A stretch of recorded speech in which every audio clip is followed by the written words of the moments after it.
Les influences astrales est aussi une dimension de l'eau. Donc pour faire suite à la vidéo précédente sur la magie de l'eau, nous avons abordé davantage la symbolique de l'eau, les différentes dimensions de l'eau, son énergie, la conscience de l'eau. Et cette fois-ci, nous allons aborder plus l'aspect influence, car cela a une influence. L'eau a une influence à travers le système des planètes, notamment la Lune, mais pas seulement, sur notre personnalité, ce qui renvoie également à notre identité. Alors bienvenue, vous êtes avec Nadia Féminin Sacré.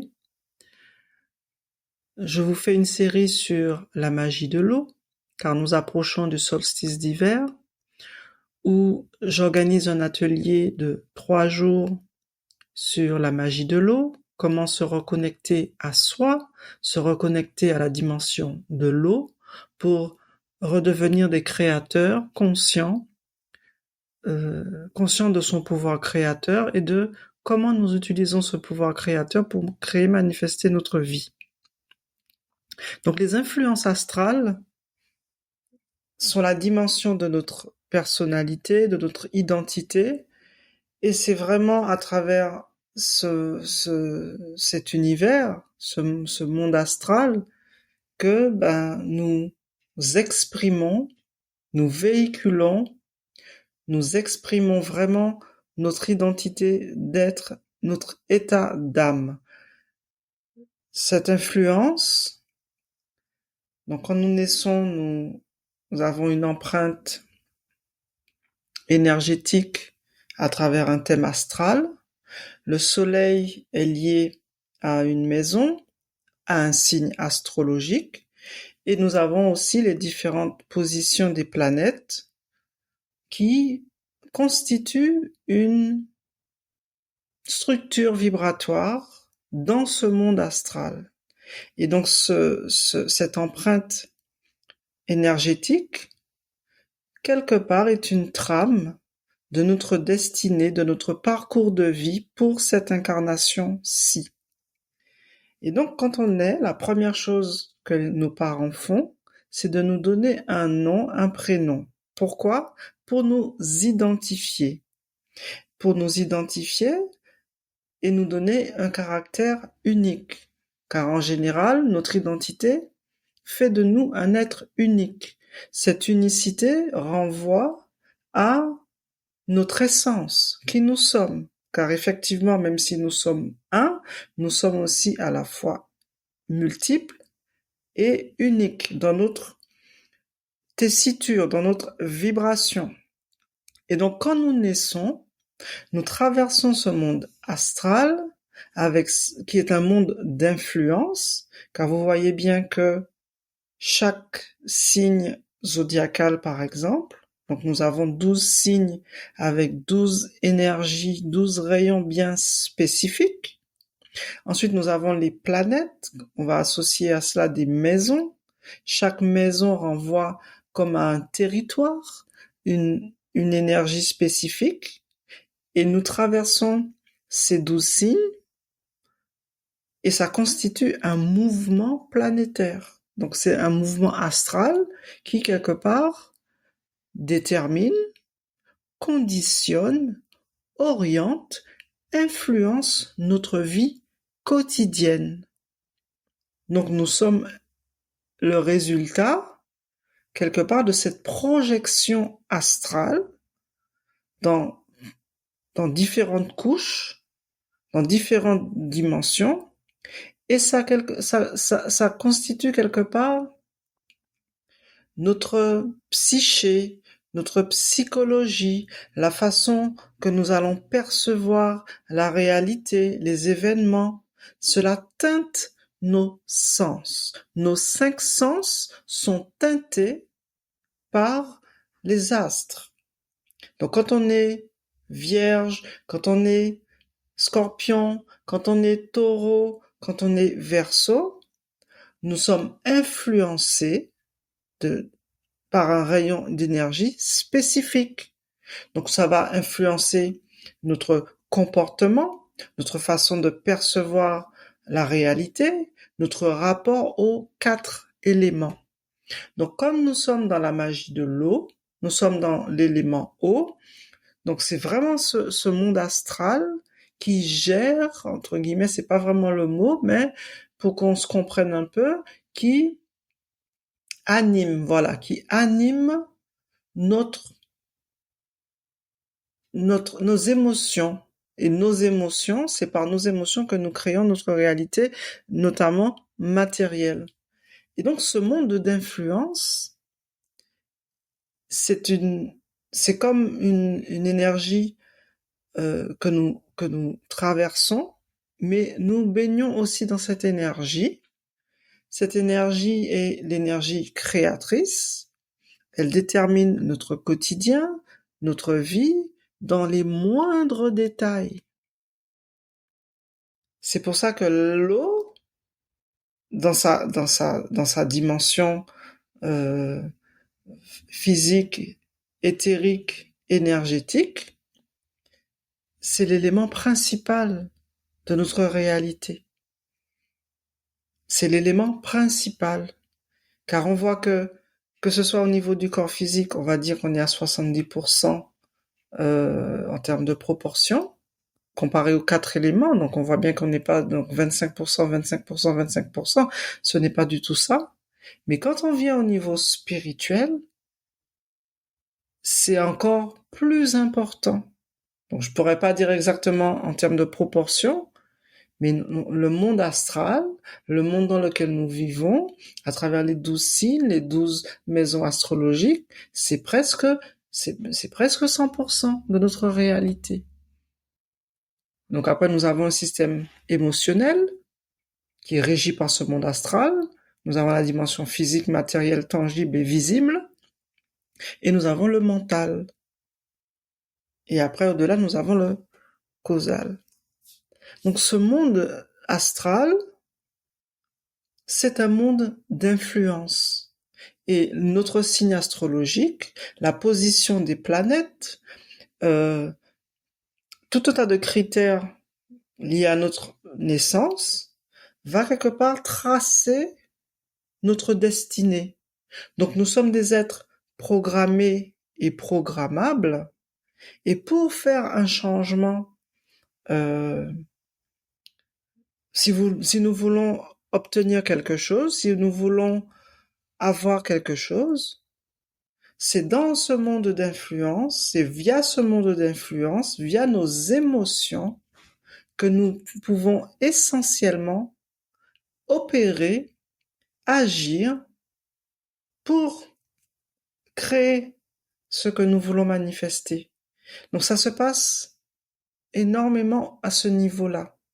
Alors oui, on a la sphère mentale, on a la sphère causale, nos aspirations profondes, la connexion au soi, le fait de savoir ce qu'on veut, tout ça est important. Mais ce monde astral qui est vraiment prédominant, il faut vraiment le voir comme quelque chose qui conditionne vraiment notre vie, notre réalité. C'est c'est vraiment, c'est vraiment ce sur quoi quelque part nous devons mettre notre attention. Alors notre rapport avec l'énergie, la magie, l'eau, l'influence astrale va avoir un impact sur notre pouvoir créateur. Donc en général, quand on fait un travail sur soi, on va travailler sur ses blessures, notamment ses blessures d'enfance, et généralement, on va, on va constater que ce sont les émotions non digérées, refoulées. C'est l'état émotionnel quelque part qui crée, qui conditionne, qui façonne notre réalité.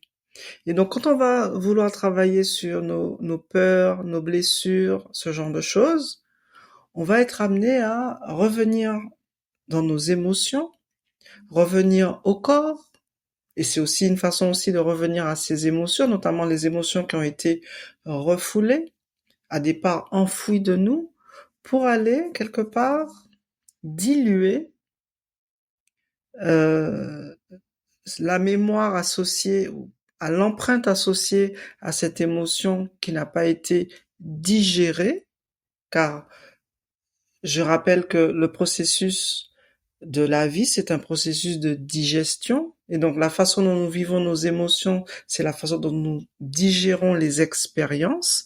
Et la façon dont on digère les expériences détermine notre rapport à la vie, à comment nous vivons les choses. Et donc quand nous sommes dans des états d'âme, dans des troubles émotionnels, dans des peurs, dans des choses comme ça, donc nous sommes submergés par les émotions et nous sommes quelque part, la conscience quelque part est voilée. Et donc on agit par automatisme, par réflexe de survie notamment, et on n'a pas c'est comme si notre esprit quelque part il ne peut pas se fixer.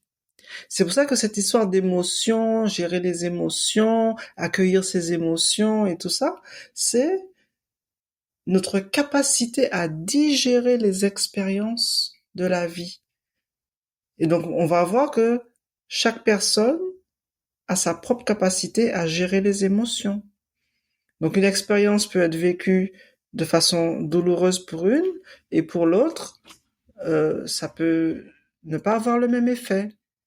Donc, c'est notre capacité à nous, à titre individuel, de digérer les informations, de digérer les émotions qui font que. Ensuite, donc notre personnalité va se teinter en fonction de notre signe astrologique, de position des planètes, et nous allons être quelque part influencés par les astres. Nos chakras sont aussi liés aux astres. Donc on voit bien que nous sommes dans un mouvement, dans une mécanique globale, où les astres ont une influence importante sur notre persona, sur notre personnalité. La différence va venir sur notre force intérieure, notre capacité à gérer les événements, et ça vient aussi beaucoup de notre bagage, même avant la naissance, car nous arrivons tous avec un bagage. Si nous avons déjà travaillé sur nous dans notre vie, nous arrivons avec une certaine capacité dans cette vie-ci. Donc tout dépend de notre parcours de vie, VIES, également. Et donc nous sommes esprits, et nous vivons cette expérience avec une âme. Cette âme est liée essentiellement à nos émotions, dans l'aspect individuel, et après nous avons notre personnalité, le persona que nous jouons collectivement, qui nous donne une unicité. Donc tout cela, c'est comme une mécanique qui s'articule autour du mental, de l'émotionnel et de notre réalité physique. Donc, quand on dit être aligné, aligné au plan mental, aligné au plan émotionnel, aligné au plan physique, matériel, c'est cette cohérence qui crée quelque part un équilibre. Donc, quand on veut changer sa réalité, on veut créer sa réalité, on doit tenir compte quelque part de ces trois dimensions de l'être. L'état d'esprit, l'état d'être, et après les actions, ce que nous faisons. Mais tout est articulé, tout est agencé, tout est orchestré, tout est teinté par l'eau. Donc l'eau dans ses différentes dimensions. C'est très difficile à expliquer ces notions-là, mais c'est pour vraiment faire prendre conscience de l'importance de l'eau et de son impact énergétique et spirituel sur nous, sur notre identité, sur nos croyances, sur nos perceptions, sur nos ressentis, car tout cela passe par nos 5 sens, et c'est tout ça qui fait que nous créons notre réalité. Donc quand on prend conscience de ça, on voit que c'est nous qui avons le pouvoir de changer notre propre réalité. Car quand on est conditionné à vivre des expériences douloureuses, qui nous arrivent des choses et que des fois on essaie de faire en sorte que ça change, on fait un travail sur soi, on fait des choses et ça ne change pas, on a du mal à comprendre. Et on va chercher un coupable à l'extérieur, on va dire que c'est à cause d'eux, ce sont les circonstances, etc. Donc vous voyez que chaque année on change de signe, on change d'énergie, on change de vibration. Et donc c'est toujours notre capacité à digérer les expériences, à vivre les émotions, à percevoir les choses à travers notre psyché, notre mental, tout ce dont nous avons comme capacité psychique, extrasensorielle, tout ça, ça se véhicule à travers l'eau. Et l'eau est un agent de liaison entre les différentes couches de notre être. S'il n'y a pas l'eau, nous n'avons pas d'existence. Mais de même que nous voulons créer quelque chose dans le plan matériel, de même que nous avons une aspiration de vivre avec notre âme, nous voulons travailler plus au niveau peut-être spirituel, au niveau du cœur, de l'aspiration, c'est encore l'eau qui permet cela. Parce que l'esprit, c'est comme la graine. La graine, elle a besoin d'eau pour, pour éclore, pour devenir ce qu'elle est. Si on met une graine dans la terre et il n'y a pas d'eau, la graine ne peut pas pousser. Vous plantez un arbre, vous avez planté la graine, vous devez l'arroser. C'est l'eau qui va créer l'alchimie pour que la magie opère. Mais c'est la même chose avec nous. Et ça se passe dans notre esprit. Ça se passe dans notre monde intérieur. Regardez l'imagination. L'imagination, c'est le monde de l'eau, c'est le monde des rêves, c'est le monde de la psyché. Donc là, on est dans l'aspect lunaire des choses. Donc c'est l'eau dans ses différentes couches et dimensions. Et donc les influences, nous subissons aussi les influences, mais ce qui nous permet de ne pas les subir de façon négative, si je puis dire, c'est toujours cette capacité à digérer les expériences, à digérer les événements de notre vie.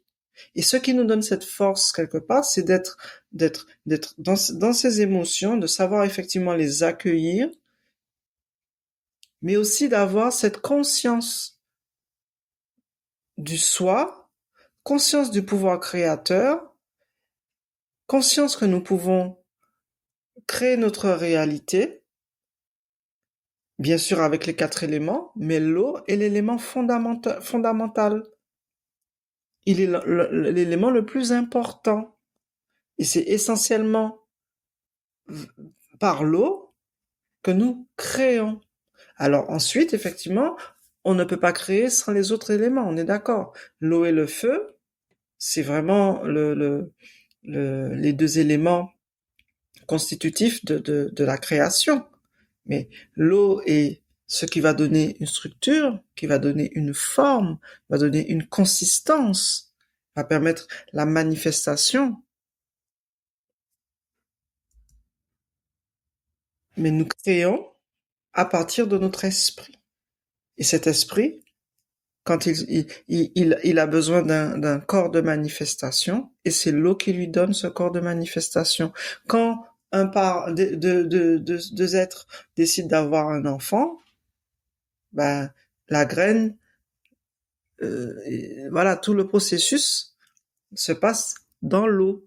L'enfant, il est pendant 9 mois dans un liquide amniotique qui est de l'eau, une eau chargée d'énergie, de vibration, et depuis le ventre de la mère, le bébé, il est déjà en train de capter les rayons des astres. Il est déjà influencé par les astres à partir du moment où il est dans le ventre de la mère. Pourquoi? Parce qu'il y a de l'eau dans ce milieu, dans ce liquide amniotique, c'est de l'eau. Et l'eau est en résonance avec toutes les eaux. L'eau est en résonance avec la Lune, l'eau est en résonance avec les océans, l'eau est en résonance avec... L'eau est partout. Et l'eau est une information qui se connecte, euh, quelle que soit la forme et quelles que soient les dimensions. Donc, quand on est en train de travailler sur soi, on veut se reconnecter à soi, on veut se reconnecter à sa source, c'est le mental qui croit qu'il est séparé. Mais on n'est jamais séparé de la source. Sinon, on pourrait pas être debout, on pourrait pas être vivant, on pourrait pas parler, on pourrait pas échanger. On est connecté à notre propre source en tout temps. Sauf que nous avons perdu la conscience de ces choses. Car quand on est conscient de l'eau qui est véhicule, qui est dans notre corps, de l'eau qui est dans nos créations, nos pensées, nos croyances, nos projets, dans tout. Et cette eau communique avec les eaux, l'eau des individus, l'eau des rivières, tout. Et donc l'eau est teintée. Donc quand on boit de l'eau aujourd'hui, par exemple on boit l'eau des villes, ben on sait que l'eau elle est recyclée. Donc nous on va filtrer l'eau, on va aussi mettre des intentions dans cette eau, on va charger cette eau positivement. Moi je travaille avec l'eau, je mets des mantras, je peux mettre des cristaux, je peux mettre des choses, je vais charger en fonction des éléments que je veux y mettre et en fonction de ce que je veux travailler. Donc le faire à l'extérieur, c'est une façon de dire, ok, je suis consciente que quand je parle, j'émets une intention, j'émets une vibration, et cette vibration, elle va toucher, elle va entrer en correspondance, elle va entrer en relation, en résonance avec l'eau autour de moi, dans mon environnement, et même plus loin. Je suis connecté à l'extérieur parce que je suis relié à l'intérieur, à ma propre source. On est connecté à sa propre source en permanence. C'est un état de conscience à avoir.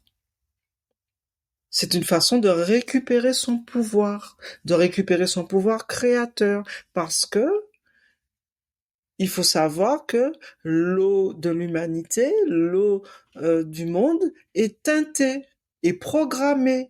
Pourquoi est-ce que on crée des chaînes de télévision? Pourquoi on crée des films? Pourquoi on crée des journaux? Pourquoi on crée des médias? Pour mettre des informations dans l'eau, et les gens lisent ces choses, regardent ces choses toute la journée, ils baignent dans cette eau qui est une eau influencée, et après ça les conditionne. Donc vous avez les êtres qui sont conscients et qui choisissent les informations qu'ils vont lire, qu'ils vont écouter, les films qu'ils vont regarder. Et parce qu'ils ont fait déjà un certain travail sur eux et qu'ils sont capables de digérer certaines informations, ils ne se laissent plus influencer par certaines énergies. Et donc, quand vous avez les personnes qui vous font les horoscopes, qui vous disent oui, il va se passer ci, il va se passer ça, qu'est-ce qu'ils mettent? Ils mettent des influences dans l'eau. Et vous avez des personnes qui vont se sentir en affinité avec le message, en affinité avec la personne qui fait l'horoscope, et après ça va l'influencer. La seule façon de ne pas être influencé, c'est d'avoir un certain niveau de conscience et de savoir utiliser son pouvoir créateur à bon escient. Par exemple, moi, je vais suivre une guidance, mais je vais suivre cette guidance pour vérifier si ça vient confirmer par rapport à moi ce que j'ai ressenti, ce que j'ai perçu pour moi-même. Car quand vous prenez par exemple quelqu'un qui est du signe du cancer, il va écouter un horoscope, vous allez écouter 10, 20, 30, 100 horoscopes différents, vous verrez que c'est souvent des messages différents. Après, il peut y avoir un point commun, une façon de l'exprimer de façon différente, généralement. Mais il y a certains horoscopes, vous verrez, c'est juste de l'horoscope. C'est pas des vraies guidances. Donc nous sommes combien à être de tels signes? Nous sommes des millions. Donc on voit bien que ça se passe pas, ce n'est pas, ce sont pas des généralités, pardon. Donc votre unicité, elle s'exprime. Oui, vous êtes influencé par votre signe astral, toutes ces choses, c'est vrai, dans une certaine proportion. Ça vous donne un pouvoir d'action et un pouvoir de décision. Et vous êtes le dernier, quelque part, à être à celui qui devrait décider. C'est ça, être dans son pouvoir. C'est ça, prendre conscience de son pouvoir créateur. Je décide, j'accepte, je crée. Parce que quand on accepte, on crée. Quand on décide, on crée. Donc, conscient de ces mécanismes, conscient de ces influences, conscient de cet univers de l'eau, que quand je mets quelque chose dans l'eau, je teinte l'eau de mon corps, je teinte l'eau de mon aura, je teinte l'eau de mon environnement, de mon champ vibratoire, et cette information va toucher l'eau de toutes les personnes avec lesquelles je vais rentrer en connexion. Et ça peut se propager très très loin. Vous avez une information qui circule qui dit vous êtes influencé entre guillemets par les 7 personnes les plus proches de vous que vous connaissez. Ben c'est le monde de l'eau. C'est l'eau qui permet cela. C'est pour ça que ben quand on n'a pas eu une enfance facile, une enfance heureuse, on a grandi dans un milieu pauvre, ben vous allez changer pour changer les influences qui vous ont programmé. Parce que quand vous avez vécu dans un endroit pendant un certain temps, ben, vous êtes comme programmé. Mais pour sortir de ces influences-là, vous allez changer de lieu, changer d'endroit, commencer à fréquenter des gens qui ont une autre façon de penser, une autre façon de voir le monde, qui vivent peut-être dans des milieux plus aisés, et ça va vous influencer. Mais comment ça vous influence? Par l'eau.